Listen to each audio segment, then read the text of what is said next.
వృశ్చిక రాశి వాళ్ళకి ఆగస్టు మొదటి వారం ఎలా ఉండబోతుంది గురుగారు? వృశ్చిక రాశి వారికి లాభంలో కేతువు అంటే అందువల్ల ఏమవుతుందంటే చక్కగా వీళ్ళకి పెళ్లి కానటువంటి వాళ్ళకి పెళ్ళిళ్ళు అవుతాయి. ఎవరితో అవుతాయి? ఫారినర్స్తో అవుతాయి. ఓ అంటే వీళ్ళకి ఫారిన్ సంబంధమైనటువంటి వ్యవహారాలు అన్నీ కలిసి వస్తాయి. ఉప్పు చేపల వ్యాపారం దగ్గర నుంచి సముద్రంలో సెంట్లు, సముద్రం సంబంధించినటువంటి ఏదైనా సరే మనం చైనా నుంచి ఎక్స్పోర్ట్స్ అండ్ ఇంపోర్ట్స్ చేసుకుంటాం. డ్రగ్స్ అంటే ఆ మత్తు పదార్థాలు కాదు, మందుల్లో వేసేటువంటి మెడిసిన్స్లో వేసే డ్రగ్ పౌడర్ తెస్తారు. ఆ వ్యాపారాలన్నీ కూడా బ్రహ్మాండంగా ఉంటాయి వృశ్చిక రాశి వారికి. ఈ వృశ్చిక రాశి వారికి రెండు జరుగుతున్నాయి. ఒకటి అర్ధాష్టమ శని, ఇంకోటి పంచమ రాహువు. ఏకాగ్రత ఉండదు, బుర్ర పనిచేయదు, డేర్ అండ్ డాషింగ్ వృశ్చిక రాశి వాళ్ళు.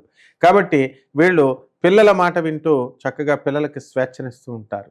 పిల్లల్ని ఒక కంట కనిపెడుతూ ఉండాలి, లేకపోతే పిల్లల వల్ల మనశ్శాంతి లోపం అనేటటువంటిది జరుగుతుంది. ఇక సప్తమ స్థానంలో ఉన్నటువంటి కుజ గుర్రల దృష్టి ప్రభావం వలన వీళ్ళు చక్కగా హ్యాపీగా ఉంటారు. ఈ వారం అంతా కూడా గుళ్ళు గోపురాలు తిరుగుతూ ఏ కష్టాలని కూడా ఏమి రావన్నమాట, దరి చేరవు. ఇక వృత్తి వ్యాపార ఉద్యోగ విషయాల దగ్గరికి వచ్చేసరికి వీళ్ళు హాయిగా ఉంటారు, జీతాలు పెరుగుతాయి. పనులు ఖచ్చితంగా లాయల్గా ఉండి చేస్తున్నటువంటి సంస్థకి నమ్మకంగా వీళ్ళు చేసుకొని యాజమాన్యాల యొక్క గుర్తింపుని, సుపీరియర్ ఆఫీసర్స్ యొక్క ప్రేమను వీళ్ళు పొందుతారు.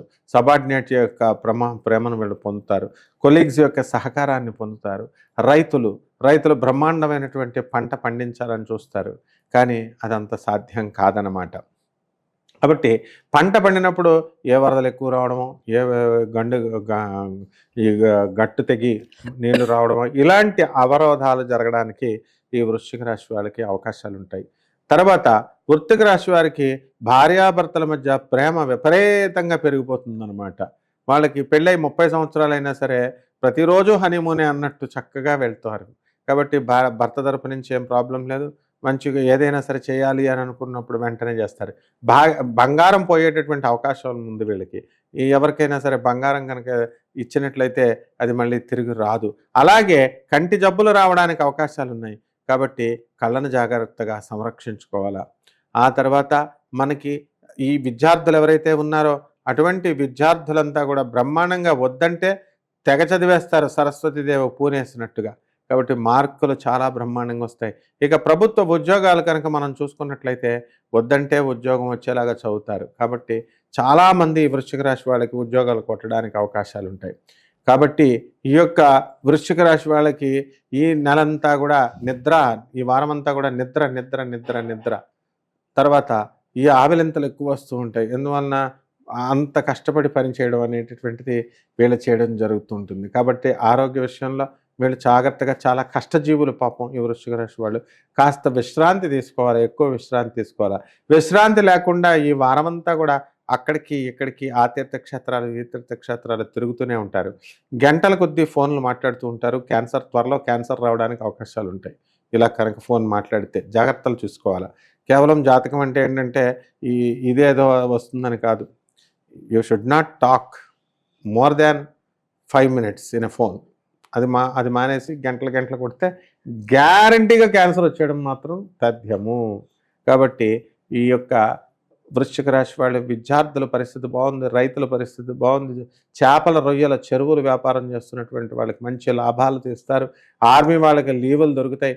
మున్సిపాలిటీ, తర్వాత రెవెన్యూ డిపార్ట్మెంట్, పోలీస్, ఈ commercial tax, income tax department వాళ్ళకి అదనపు ఆదాయాలు, ఆమ్యామ్యాలు రావడానికి అవకాశాలు ఉంటాయి. కాబట్టి కోర్టు కేసులు ఎవరికైతే ఉన్నాయో అటువంటి వాళ్ళందరూ కూడా ఈ వృశ్చిక రాశి వాళ్ళు గెలవడానికి అవకాశాలు ఉంటాయి. వీళ్ళకు అనుకూలంగా కోర్టు తీర్పులు రావడం జరుగుతాయన్నమాట. కాబట్టి బ్రహ్మాండంగా ఉందమ్మా ఈ వృశ్చిక రాశి వాళ్ళకి.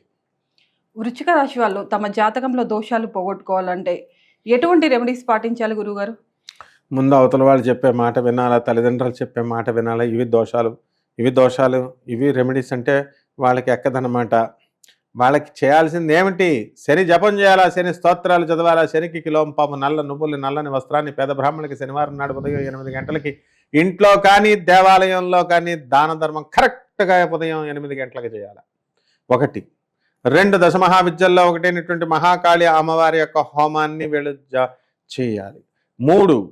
నిమ్మకాయలతో వీళ్ళు ఏం చేయాలా? దీపారాధన చేయాలి. ఇంట్లో నిమ్మకాయలు పెట్టుకోకూడదు అనే కొంతమంది చెప్తూ ఉంటారు బ్రహ్మాండంగా పెట్టుకోవచ్చు. దీపారాధన నిమ్మకాయ కోసి దీపారాధన ఇంట్లో చేసుకోవాలి. అలాగే ఈ యొక్క బూడిద గుమ్మడికాయ లేటెస్ట్ ట్రెండ్. ఈ బూడిద గుమ్మడికాయని అడ్డంగా ఇలా కట్ చేసి అందులో ఉన్న గుంజి తీసేసి నువ్వుల నూనెతో ఒక అఖండ దీపం ఆగ్నేయ దిశలో పెట్టాలా, అంటే వంటగదిలో పెట్టాలా. వంటగదిలో మనం పెట్టమన్నాం కదా అని గ్యాస్ సిలిండర్ దగ్గర పెడితే అది పేలిపోద్ది. కాబట్టి వంటగదిలో గ్యాస్ సిలిండర్కి దూరంగా పెట్టాలా. ఒక్క రోజైనా సరే అఖండ దీపారాధన ఇలా చేసినట్లయితే భార్యాభర్తల మధ్య గొడవలు సమసిపోతాయమ్మా.